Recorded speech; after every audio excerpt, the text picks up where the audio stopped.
Kraken Home Ice is sponsored by Primera Blue Cross, always in your corner.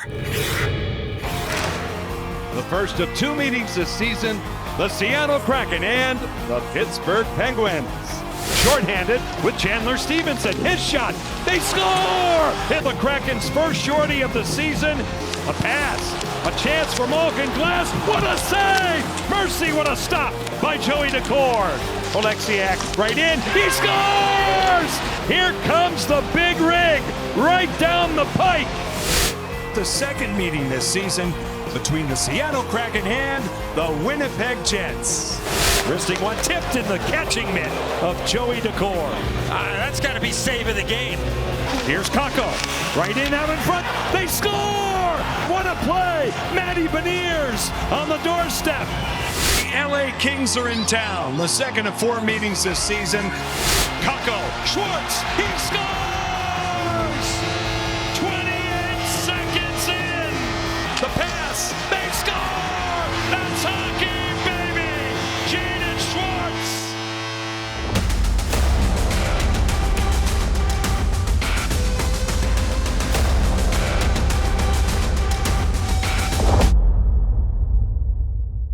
The Kraken are back home after their first road trip of the new year. Tonight, they took on the Kings at Climate Pledge Arena. And now they have a prime opportunity to close the playoff gap with some home cooking. They play 8 of their next 9 games at Climate Pledge. Welcome to Kraken Home Ice. In this episode, we hear from Andre Burakovsky on overcoming challenges and finding a Zen mindset. Head coach Dan Bylsma tells us about making it through the tough stretches. And in honor of tonight's Kings game, Dan reflects on his brief time as teammates with Wayne Gretzky. And we're checking in with Berkeley Catton as the Kraken's top draft pick is leading the Spokane Chiefs with sights set on the NHL. After a loss in Detroit, the team was able to turn the road trip around on Tuesday in Pittsburgh. The Kraken got off to a hot start in the first. Chandler Stevenson scores a shorthanded goal, picking up his 300th career goal. The Penguins scored 2 goals to take a 2-1 lead until the third period when Jamie Oleksiak cruises right in and snaps it home to lock it up at 2-2. Just 49 seconds later, the Kraken take the lead. Look at the pass by Shane Wright to Ellie Tolvanen. He knocks it home. The Kraken add an empty netter and win it 4-2. The Kraken wrapped up their road trip against Winnipeg Thursday. Seattle got it started in the first period. Jaden Schwartz to Kaapo Kakko. He sets up Matty Beniers in front, and Matty buries it. Winnipeg ties it up in the second, and the game stays 1-1 until the final minutes. The Kraken look like they'll force overtime, but with 27 seconds left in regulation, Dylan DeMello scores the game winner. The Jets escape with a 2-1 win. Felt like we played a full 60, which is good. We got to build off that. Even when they had their chances in the second, they got good pressure, and I thought we did a good job coming back, getting pucks down there, getting some ozone time. Andre Burakovsky's season did not get off to the start he wanted, but with persistence, the points started adding up. Ariel Ursuto talked to Berkey about the adjustments he's made off the ice to get his head in the right place.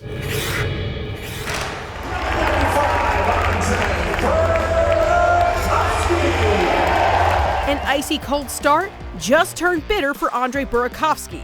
The winger who averaged 20 goals per year in Colorado took 22 games this year to light the lamp. McCann looks for Burakovsky. Scores! Andre Burakovsky! It's not the way you want to start and not the way you want it to go, but sometimes that's going to happen, and I think it's just important not to think about goals or points or anything. Just trying to find your game, play your game. You know what you're good at, and keep doing that, and don't change your game because you're not scoring. The Kraken reestablished Burakovsky. Hammered by Dunn. He scores! But once he loosened his grip and found the back of the net, the points kept finding him. You're just going to keep playing your game. Trust yourself, and it's going to come eventually. I think for me, as long as I'm creating chances for me and for my line mates and my teammates, then I'm happy. I'm not thinking so much about the goals. They're going to come eventually. Go wide. He's in. He scores! This Zen mindset is one Berkey learned many years ago during a playoff run with the Washington Capitals. When frustration mounted, he reached out to a sports psychologist. For me, I think it helped me. I thought it was good to to be able to talk about some problems and some thoughts that you maybe have. I thought for me it was very good to have someone. He has found a few someones, about 24 of them. The Kraken room started the new year on a new foot, elated and rejuvenated, ready for the second half of the season and a potential playoff push. I think this is going to Berkey because he was flying all night even when we were. It's kind of like a switch. We flip the switch when it's time to be serious, and then we flip it back when it's time to have fun. And in this team, we do have a lot of fun together. Like right now, we're having a lot of fun. Stopped again, the rebound, they score! It's Andre Burakovsky who picks up the loose change. Up next on Kraken Home Ice, we're talking to head coach Dan Bylsma about pushing through the tough patches in the season and mindset changes as the team has its eyes set on the postseason. And for Oliver Bjorkstrand, hockey is a family affair. We hear from the maestro about how his upbringing shaped him into the player he is today.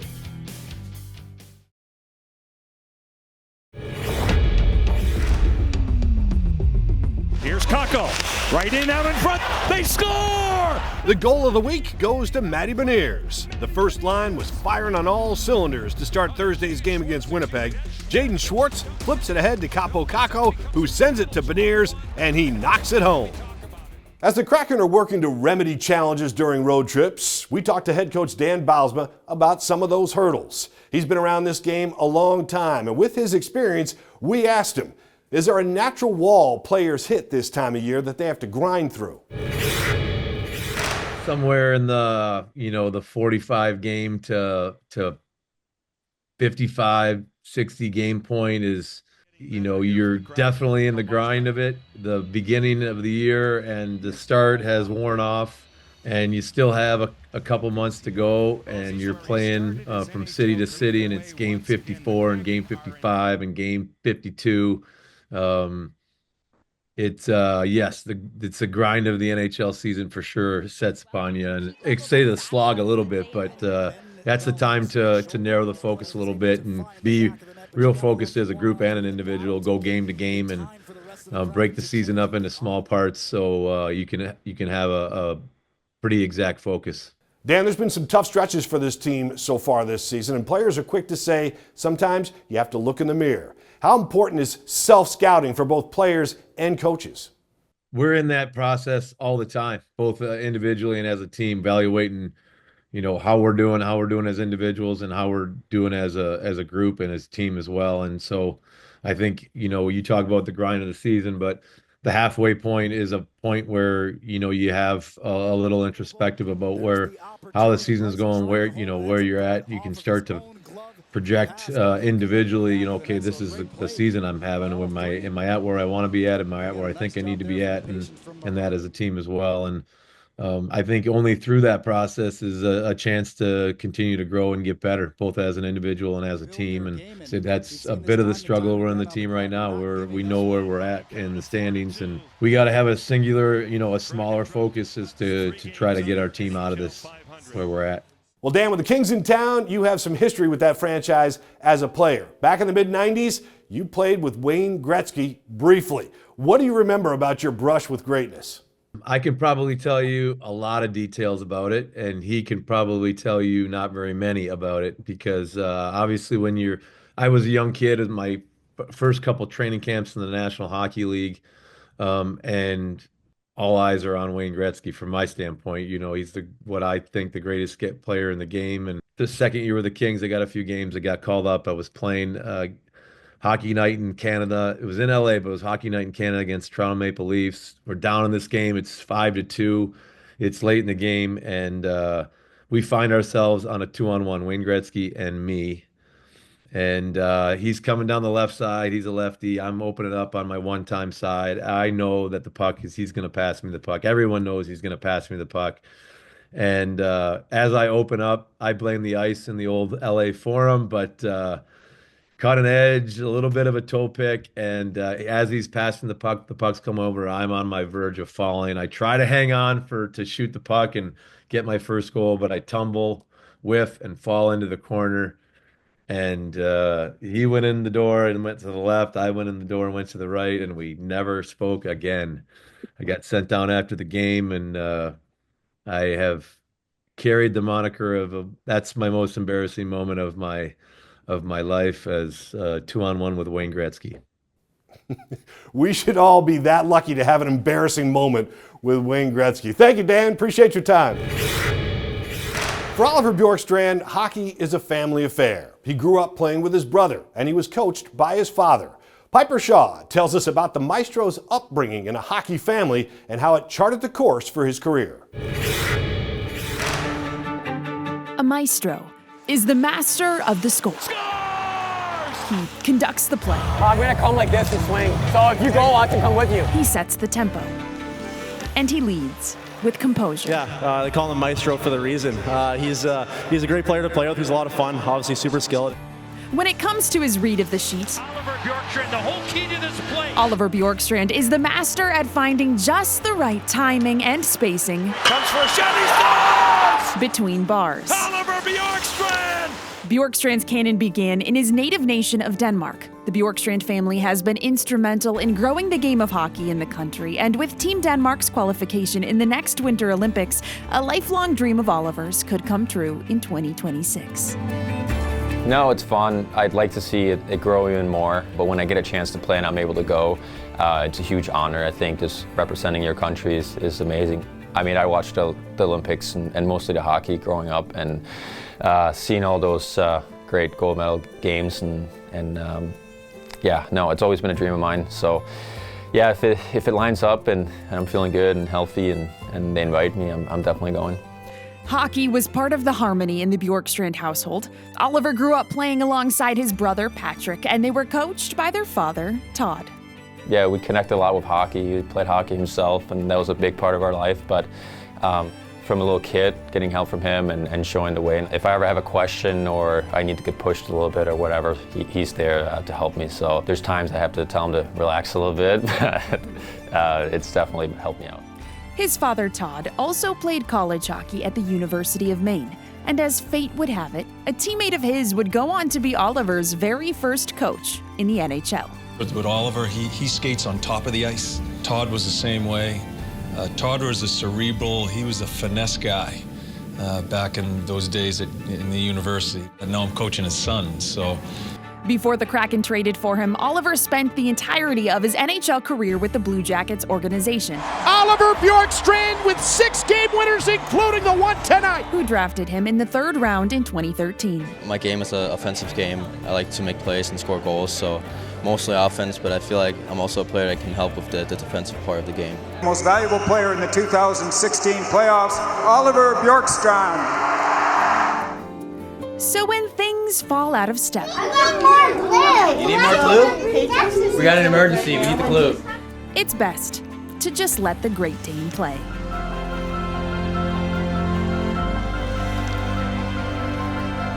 On the doorstep, Prost off the save. They score! Oliver Bjorkstrand! Bjorkstrand's ties to the Pacific Northwest began before the Kraken traded for him. At 16 years old, Oliver was drafted by the Portland Winterhawks of the WHL, and with that, Bjorkstrand moved to Oregon.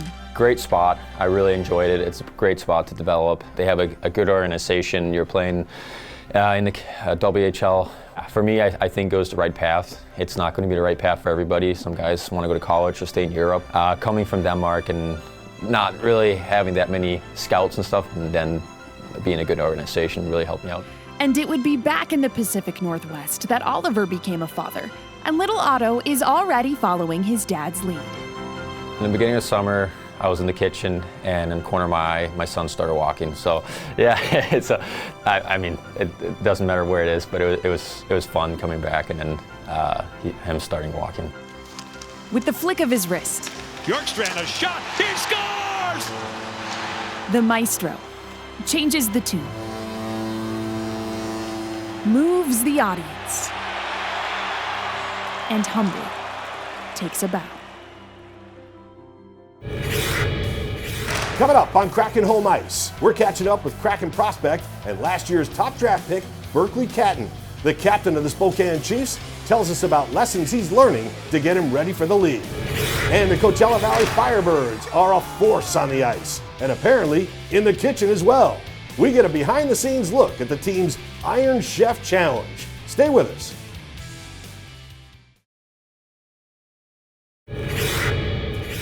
The Kraken's 2024 first-round draft pick is flourishing in the Western Hockey League this season, even picking up a new letter for his sweater.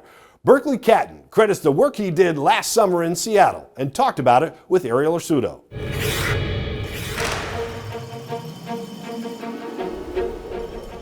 As the puck drops on a junior hockey game in Everett, 18-year-old Berkeley Catton is thinking about the work that's being done in a facility back in Seattle. I think just how important it is to be a pro every day. Going there and seeing the best players in the world in the gym at 6 in the morning is an eye-opener, I think, and that shows you how much the best guys really wanted and what it takes to be the best. Catton internalized that message since the time he spent at Kraken training camp in September. It helped him become the captain of the Spokane Chiefs. It was an interesting transition from Kraken camp playing against the best players in the world, and come back here and you get more puck touches and kind of get to be the guy more, I guess. So taking that captain and leadership role is an honor and always something I've wanted to do since I was a little kid. It's a role that he shares with his role model at the pro level, fellow Saskatchewan native and first-time captain Jordan Eberle. Just going to that camp in that brief time, getting to talk to him and almost pick his mind apart whenever I could was really cool. And he's seems like a leader by example. He's always doing the right things, and I like to think that I'm a little bit like that myself as well. But he's someone I've always looked up to, so to kind of be with him and interact with him was an honor and really cool. Captain Catton is ready to lead at any moment, even when he's off the ice. It's probably a bad habit of mine, but I'm just so into the game that I just, always want to be up and always want to be on the ice as much as I can. So I always find myself standing up. But yeah, I like to, get myself into the game as much as possible. And, I like to talk a lot behind the bench too, as, that's, kind of my role, I guess. So that's just more being into the game, I think. He's constantly working toward being the best version of himself. Catton has his first of the season.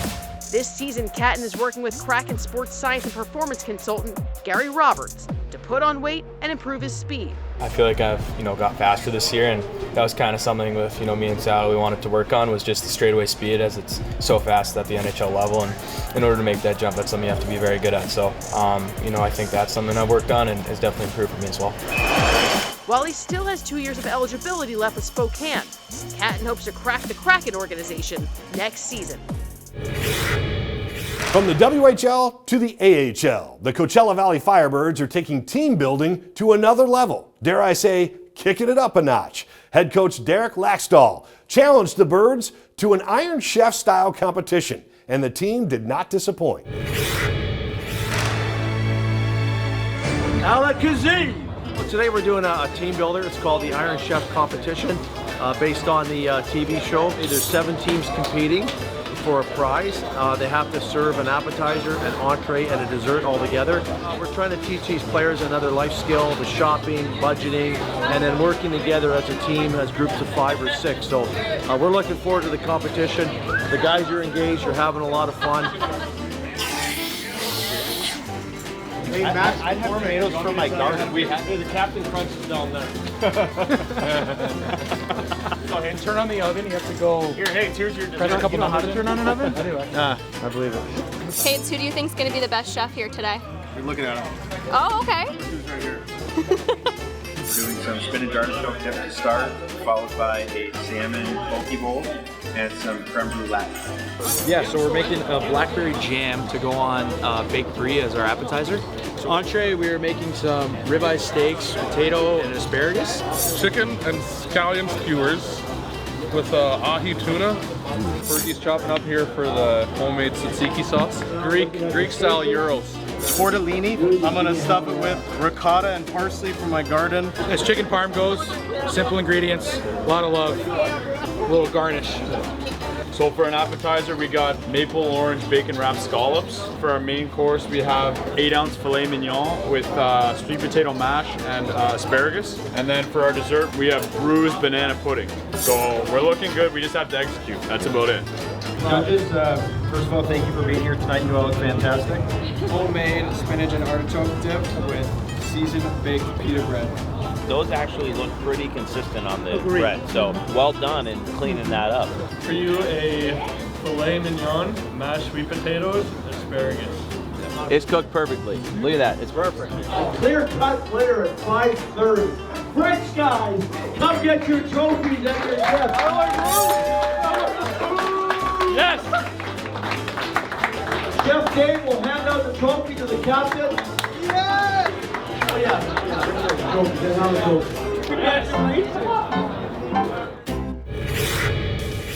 Still to come, in this week's shootout, we're talking to the players about some of their hidden talents. Take a guess at who's a pretty good lacrosse player. That's next.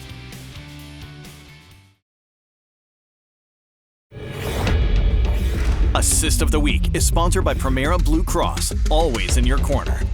Carried in now by right in front. They score! The assist of the week goes to Shane Wright for his beautiful stick handling and pass to Ellie Tolvanen to help the Kraken take the lead against the Penguins. And the runner-up goes to goalie Joey Decord. Joey got his first NHL point in Tuesday's game when he fed Jared McCann, who got the puck to Chandler Stevenson. Stevie got the first shorthanded goal of the season, which came 2:12 into the first period during a Penguins power play. The Kraken are known for their skills on the ice, but what about off the ice? In this week's shootout, we learn about some of the players' hidden talents.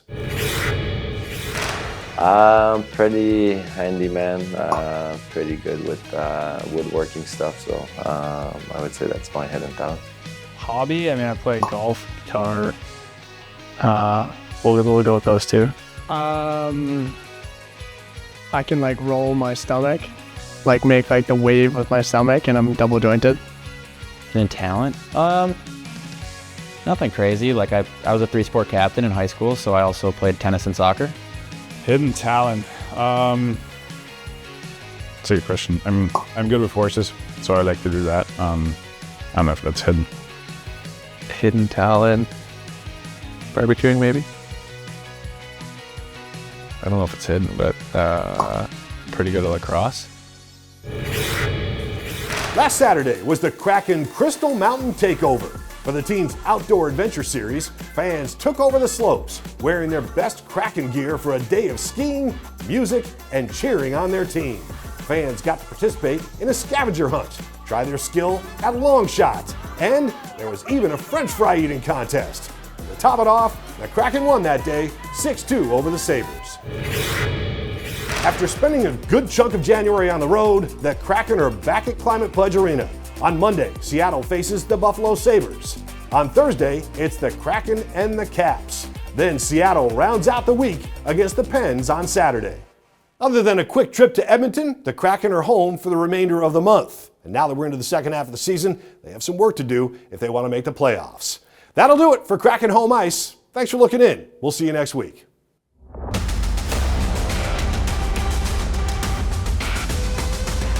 Kraken Home Ice is sponsored by Primera Blue Cross.